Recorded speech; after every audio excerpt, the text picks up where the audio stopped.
Então, gente, aqui está o João Guilherme para falar mais um pouco de história para vocês. E hoje eu vou falar sobre o seguinte: vocês já se perguntaram por que a América Latina é tão pobre? Claro, não é tão ruim quanto a África e algumas partes da Ásia, mas ainda assim, não tem nenhuma grande superpotência aqui fora os Estados Unidos. Então, se vocês já se perguntaram por que tem isso, claro, como quase qualquer coisa, tem muitos dos fatores que influenciam nisso. Não é só falar, é isto. Não é só falar, é o problema é que o povo não é trabalhador direito. Não, tem vários. Mas qualquer um provavelmente iria citar a desigualdade social como um grande fator para isso. Afinal, se tem gente que é rica e tem gente que é pobre, não vai dar muito certo, né? Os pobres não vão conseguir fazer nada e os ricos só vão lutar para ficar mais rico ainda, não vão fazer nada. E o que é que causa desigualdade social? Política. Claro, a política pode resolver a desigualdade social, mas na maior parte das vezes a política é exatamente o que causa a desigualdade social. E para exemplificar isso, vamos citar o exemplo do México. Claro, muitas pessoas não iriam pensar no México para falar sobre problemas na América Latina em geral. E principalmente um brasileiro, né? Porque Brasil e México ficam bastante distantes um do outro. Porém, o México ajuda muito para explicar por que tem esses problemas na América Latina. Só como uma história geral antes dos fatores que eu vou falar agora, em 1823, o México, junto com a maior parte da América Latina, conseguiu a independência da Espanha. Só que, diferente dos outros países, tentou começar com uma monarquia. Em vez de virar uma república, virou uma monarquia. Só que imediatamente o mexicano percebeu que não ia dar certo e em 1825 parou. Acho até engraçado, seria como se o Brasil tentasse Dom Pedro I, Dom Pedro I falhasse, só que em vez do Dom Pedro II assumir o poder, eles imediatamente fossem para a República. Enfim, em 25 virou uma república como os outros países da América Latina e ficou mais ou menos por isso. Só que um grande evento aconteceu em 1861. E não estou falando do evento em si, estou falando da Guerra Civil Americana. Vejamos. Os Estados Unidos é o grande protetor das Américas. O único motivo que os países europeus não recolonizaram os países que perderam do século XIX foi porque os Estados Unidos colocou uma grande barreira, chamada o Grande Exército que eles têm, e com a doutrina Monroe, impediu que qualquer outro país de fora invadisse o país. Só que, na Guerra Civil Americana, eles meio que estavam ocupados, né? Eles tinham que proteger o próprio país antes de proteger os outros. Então, em 1861, a França percebeu uma grande oportunidade para colocar mais influência na América Latina em geral. Por causa disso, invadiu o México junto com a Espanha. Essa guerra acabou durando 6 anos, até 1867, e no final eles acabaram perdendo. O México conseguiu sair na frente. Só que essa guerra acabou tendo uma grande influência, porque na República Mexicana tinha dois lados, os conservadores e os liberais. E os conservadores tentaram apoiar a França nessa guerra. Só que como a França perdeu, agora estavam com muito descrédito. E com a oposição com descrédito, os liberais conseguiram assumir o poder e ficar super fortes. Então, esse Partido Liberal tentou desenvolver o país instituindo novas políticas, principalmente de tipo assim, pegar a terra, dar para uma pessoa e essa pessoa desenvolver. Só que, como quase toda política que acontece, sejamos sinceros, falhou. Os mexicanos tentaram, mas o país acabou não saindo para frente e no final acabou até retrocedendo, porque o país ficou ainda mais desigual. Os grandes latifundiários conseguiram mais terras e os pobres ficaram ainda mais pobres. E isso, como em qualquer outro país, acaba dando problemas na política. Afinal, os pobres podem ser pobres, mas eles também têm voz, e eles vão tentar parar de ser pobres. Então, por causa disso, teve um general chamado Porfírio Dias, e esse Dias, que era um general que até tinha certo poder por causa dessa guerra contra a França, conseguiu tomar o poder em 1876 para tentar resolver as coisas. No final, acabou que ele resolveu nada, perdeu o poder e teve que tomar o poder de novo em 1884 para tentar resolver de novo. Só que quando você perde o poder e toma de novo por meio de golpe, o que acontece? Piora a situação. Então, um país que já estava com instabilidade política e já estava tentando enfrentar esses levantes da população, acabou ainda ficando pior ainda no governo do Dias e ficou literalmente uma ditadura que ele controlava. o que piorou a desigualdade social, piorou a economia, fez com que os estrangeiros conseguissem construir as coisas no país, o que criou novas oligarquias e acabou gerando ainda mais problema, basicamente. Um grande fator que acabou aparecendo nessa época era a diferença entre as haciendas, que era basicamente as fazendas que os trabalhadores pobres tinham, e a burguesia da cidade. Basicamente, os burgueses tinham um grande poder e oprimiam os trabalhadores, enquanto na zona rural as pessoas estavam bastante pobres. Os pueblos, que eram as terras dos indígenas, estavam sendo tomadas, mas mesmo essas terras tomadas virando haciendas, acabavam tendo muito problema para competir contra os grandes lafundiários. Isso acabou gerando muita instabilidade. Instabilidade que acabou gerando em si a Grande Revolução Mexicana de 1910 até 1920. Então, de forma mais simplificada, em 1910 tinha dois grandes partidos, um que era o Partido Liberal Mexicano, que estava tentando tirar todo essas políticas e criar um país mais igual, meio que uma revolução semi-comunista. E do outro lado tinha Francisco Madeiro. Francisco Madeiro sendo basicamente a versão conservadora dessa revolução. Ele queria só instalar uma nova democracia. O Francisco Madeiro falou que ia fazer um levante em 1910, tentou fazer ele, mas não deu muito certo, não conseguiu muito suporte. Mas, de qualquer forma, o Dias teve que renunciar, porque ele percebeu que não iria conseguir manter a situação sob controle por muito tempo.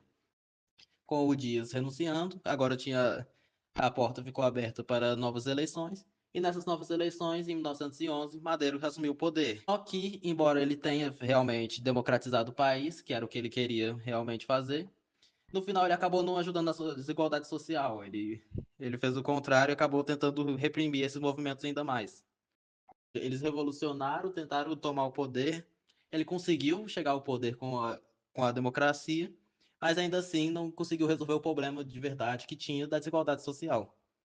E isso acabou gerando ainda mais problema, porque do norte e no sul, novos partidos, novos grupos foram criados para poder tentar combater o Madeiro e conseguir assumir o poder e resolver esse problema. O primeiro grande pessoa que vocês têm que lembrar o nome, que é o Emiliano Zapata, o zapatista, que basicamente tomou o poder do sul e tentou meio que tentou uma guerra civil contra o governo de Madeiro para tentar para tentar forçar ele a fazer as reformas que ele precisava. Se você olhar o que ele demandava, era praticamente uma reforma agrária no qual a terra era distribuída para os pobres. Essa terra que os latifundiários tinham e não queriam desenvolver e queriam ficar para si mesmo. E eles lutaram, lutaram, lutaram. E em 1913, o Madeiro foi assassinado. E com o presidente assassinado, novas eleições aconteceram e um cara chamado Victoriano Huerta assumiu o poder. Ele acabou não resolvendo muito o que esses revolucionários queriam. Então, por causa disso, nessa mesma época, no norte, o Francisco Pancho Villa, o famoso Pancho Villa, começou a criar o próprio grupo, o Exército da Divisão do Norte, e reivindicava basicamente as mesmas coisas. Então, no sul tinha um exército liderado por Zapata e no norte o exército de Villa. E ficou meio assim, o norte e o sul lutando contra o governo central para poder conseguir essas retificações. Em 1914, mais ou menos na mesma época que a Grande Guerra na Europa, eles conseguiram ocupar Guadalajara. Guadalajara, caso vocês não saibam, é a segunda maior cidade do México, fora a cidade do México em si. E isso é muito grande. Imagina se uns grandes revolucionários lá do sul, lá do Rio Grande do Sul, e alguns outros lá da Amazônia conseguissem tomar São Paulo, ou ainda o Rio. Isso seria muito importante e acabariam destruindo bastante do governo de Brasília. E foi exatamente o que aconteceu. Com os do Norte e o do Sul unidos e lutando contra o governo central, esse governo não conseguiu sobreviver. Ainda mais porque os Estados Unidos estavam fazendo grande pressão no México. Essa pressão era mais ou menos porque o México sempre foi muito pressionado pelos Estados Unidos, os americanos sempre tiveram grande interesse em manter o México sob controle, digamos assim. Então, para os americanos, tirar o governo e tentar colocar os revolucionários no poder até que estava melhor. Então, com a invasão americana quase acontecendo e os revolucionários na segunda maior cidade do país, não dá para ficar no poder, né? Então, o Huerta renunciou nessa época. E aí, por causa disso, a revolução deu certo, os revolucionários tecnicamente ganharam, né? Eles conseguiram eleger um cara que eles queriam, que era o Venustiano Carranza, e agora tava tudo de boa, né? Eles podiam fazer as reformas e tudo era flores e rosas. Mas não foi o que aconteceu, infelizmente. Com a vitória, acabou que a revolução lutou contra si, porque é exatamente isso que acontece na maior parte das revoluções. Eles conseguem lutar, eles conseguem ganhar a independência, conseguem conseguir o que eles querem, mas no final acabam lutando entre si porque eles não conseguem dividir direito. Tem gente que quer alguma coisa, tem gente que quer outra, tem gente que quer fazer algo, tem gente que não quer. E foi isso que aconteceu. Os Zapatas e os Vilas queriam uma reforma maior, mas o Carranza, junto com os seus aliados, não queria. Então, os zapatistas e os vilianos continuaram lutando, continuaram fazendo a revolução deles. No final, até que o governo instituiu essa reforma agrária que eles queriam em 1917, mas eles não implementaram de verdade. Outro problema que acontece. Você pode escrever no papel, olha, tem que fazer isso, essa coisa tem que ser feita. Você não pode não fazer isso porque é literalmente na Constituição. Mas as pessoas não vão ouvir. Fala a verdade. Vocês provavelmente já quebraram um montão de leis que foram escritas aí na escola porque vocês quiseram. Vocês, mesmo estando escrito na folha, vocês não quiseram seguir porque vocês não quiseram.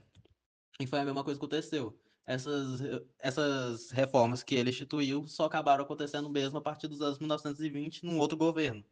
Então, por causa disso, esses revolucionários continuaram lutando até que não dava mais. E quando é que não dava mais? Quando o líder morreu.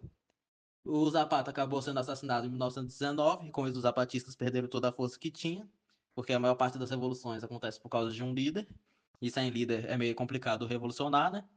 E o Vila aconteceu a mesma coisa em 1923. E com isso, essa instabilidade política tecnicamente acabou.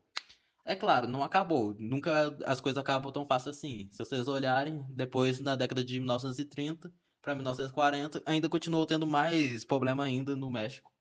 E no final o México ainda não conseguiu realmente se reestruturar como estaria querendo.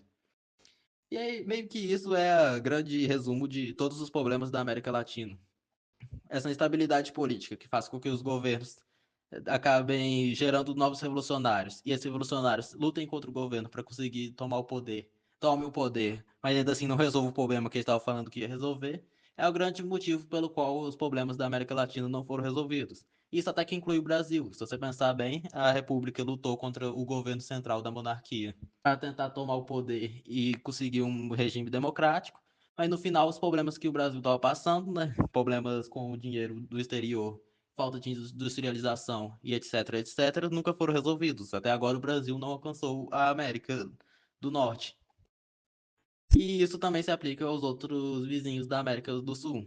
A Argentina, o Chile, a Bolívia, Colômbia, Venezuela. Todos eles passaram por estabilidades políticas similares, todos eles tiveram essas revoluções. E no final, seja os revolucionários ou o governo central vitorioso, nada foi resolvido. E é isso, gente. É basicamente uma resumão sobre todo esse problema de questão de terra na América Latina, utilizando o México como o ponto central para exemplificar como que esse problema acontece em geral. Até a próxima, galera.